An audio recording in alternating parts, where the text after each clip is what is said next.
So this week, a long-awaited follow-up on bachata. So we've talked about a couple of basics in bachata. Of course, your basic step going side to side, the basic step forward and backwards. Those steps are the same. Very quick review. You have side together side and side together side. That's the basic step itself. Of course, the bachata style is all about body roll. You want to make sure that you're rolling the body in a figure 8 type of motion inside and inside to your partner. Now, if you're going opposite your partner like this, you see you get a completely different look, and you don't want that. So you want to dance into your partner, almost as if you're rolling off of each other's hip. You'll be able to dance socially or sensual. 1 and 2 and 3 hip roll, 2 and 2 and 3 hip roll.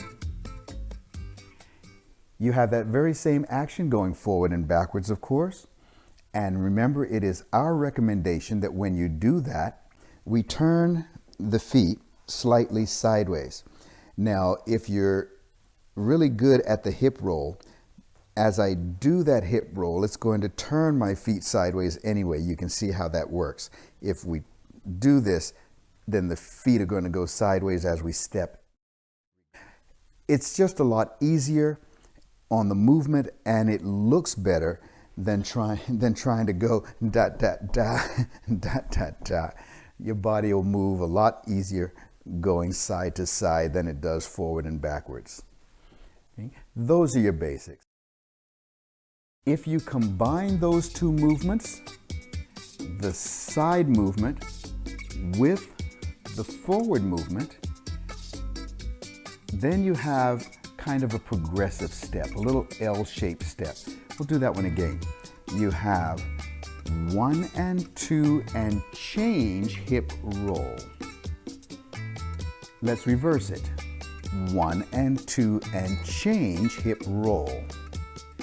So if I put those two together, of course I form somewhat of a box step. And if you're dancing this box step, you can feel free to allow it to rotate and dance around in whatever fashion happens naturally for the dance.